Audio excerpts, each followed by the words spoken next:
Kesan utama apa yang berlaku selepas COVID-19 ataupun semasa COVID-19 berlaku. Ramai orang yang kehilangan pekerjaan untuk bantu mereka, bantu keluarga mereka daripada sudut ekonomi, daripada sudut mental dan juga fizikal.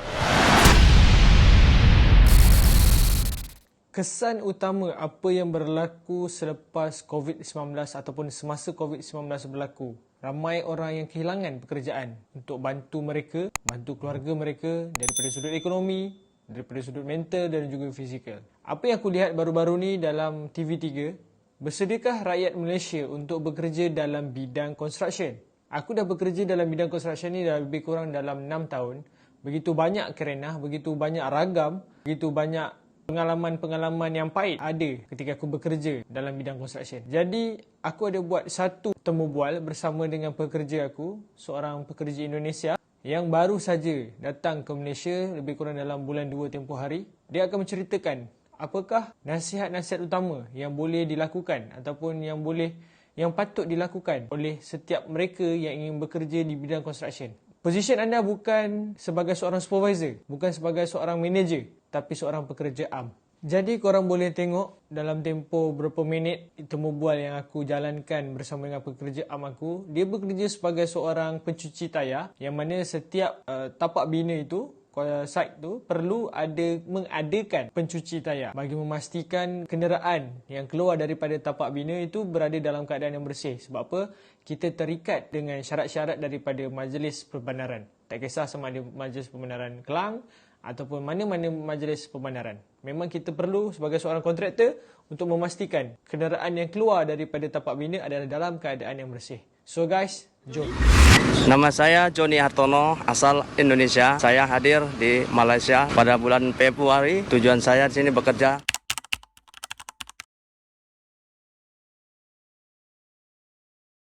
Di samping saya dari kebutuhan di Indonesia, saya kurang mempunyai suatu pekerjaan. Makanya saya hadir berusaha datang ke Malaysia ini untuk mencari pekerjaan supaya ada menutupi kebutuhan keluarga saya.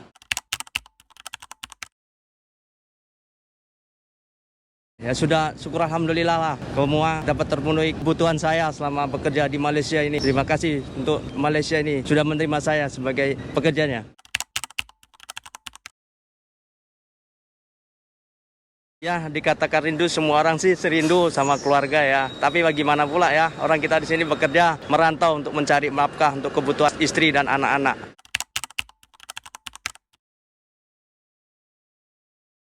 Alhamdulillah komunikasi lancar karena canggih, kita bisa video callan sama anak, kita bisa bicara langsung sama istri begitu. Ya, untuk rekan-rekan kami yang di Indonesia, kalau memanglah berkeinginan bekerja ke Malaysia ini, siapkanlah diri, terutama itu tadi, paspor untuk mengurus permit, itu karena sangat dibutuhkan kali di Malaysia ini, itu sangat vital. Makanya supaya yang beringinan berangkat ke Malaysia ini, marilah sama-sama kita mencari nafkah di sini, dengan syarat yang harus kita penuhi.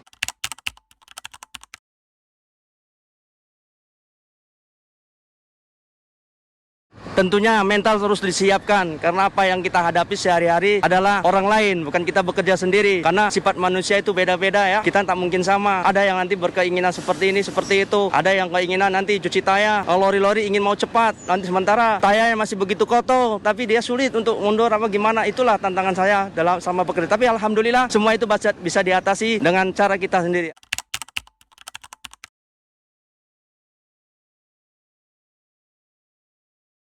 Kalau soal keselamatan itu relatif ya, tapi ya selama saya di sini alhamdulillah semua keselamatan itu dapat terpenuhi. Dari company juga memperhatikan keselamatan kita.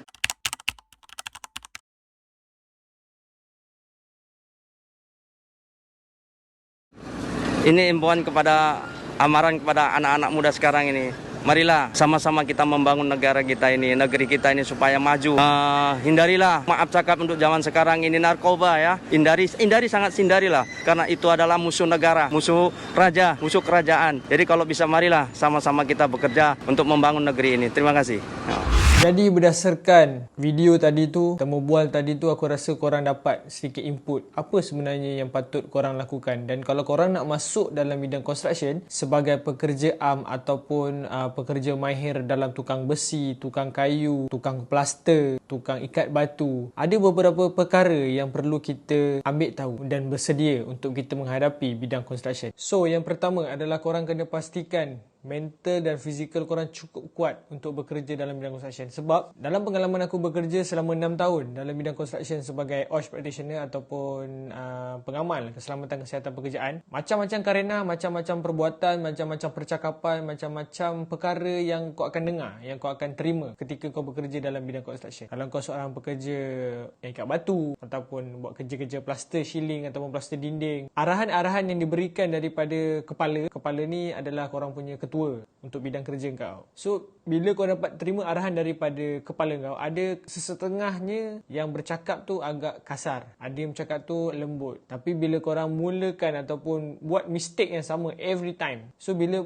benda tu berlaku, korang akan dimarahi dan perkara tu agak tak seronok sebenarnya. So, bila korang nak betul-betul bekerja dalam bidang construction sebagai ikat batu, kerja-kerja kemahiran plaster, kerja-kerja kemahiran plaster ceiling and so on, korang kena pastikan fizikal dan mental korang cukup kuat untuk korang bekerja dalam bidang construction. So, cadangan aku, buatlah keputusan yang betul sebelum kau mula bekerja dalam bidang construction sebagai ikat batu, plaster dan lain-lain. Sebab apa? Korang kena compete. Korang kena compete dengan bangsa-bangsa asing yang berada di Malaysia sekarang ni. Bangsa Indonesia, bangsa Bangladesh, Vietnam dan juga lain. Sebenarnya banyak bangsa-bangsa luar yang bekerja dalam bidang construction. Sebab apa? Tekanan kehidupan mereka cukup berat. Macam tadi korang dah dengar temu bual tadi, macam mana Pak Joni bekerja disebabkan untuk mendapatkan kepuasan, ekonomi, duit dan juga lain-lain perkara yang orang tak dapat di Indonesia dan orang dapat di Malaysia. Jadi bila perkara tu berlaku, mereka ada satu minda yang cukup luas dan orang tak nak aku kena survive. So, physical, mental dan sifat survival yang tinggi, itu boleh untuk korang stay bekerja dalam bidang construction. Keuntungan daripada bekerja dalam bidang construction boleh dikategorikan sebagai gaji yang agak baik untuk permulaan, tapi itu depends pada company korang sebenarnya. Ada company yang berikan gaji yang tinggi, ada company yang memerlukan korang punya pengalaman ketika bekerja. Jadi itu adalah perkara-perkara penting untuk korang ambil tahu sebelum korang betul-betul decide untuk masuk dalam bidang construction. So, last pada aku, pastikan korang ada satu guideline yang clear dan jelas untuk korang masuk bekerja dalam bidang construction. Bersedia ataupun tidak itu terpulang pada diri korang. Apakah kepentingan korang lebih tinggi daripada korang punya kemahuan? Kalau sekiranya perkara yang penting tadi itu benar memerlukan korang untuk bekerja dalam bidang construction, yes, you can go. Other than that, sebagai seorang pekerja pun kita ada EPF, kita ada SOKSO. Itu pun antara perkara-perkara yang patut kita pertimbangkan. Sebab kalau kita tahu, yang aku tahu, bila pekerja-pekerja asing tak ada EPF, tak ada SOKSO. Jadi bulat-bulat gaji mereka tu, mereka akan simpan sikit untuk kegunaan keluarga mereka, sama ada di Indonesia ataupun di Bangladesh. Yang selebihnya diorang akan simpan. So guys, aku harap sedikit info berkenaan dengan topik utama, bersediakah rakyat Malaysia untuk bekerja dalam bidang construction ni, korang dapat sedikit manfaat. Aku ucapkan terima kasih sebab korang sudi untuk dengar sehingga habis video aku kali ini. And last, aku minta tolong subscribe and hit the bell. So kalau korang ada apa-apa cadangan untuk aku buat topik yang menarik, korang boleh komen di bawah. Okay guys, Assalamualaikum.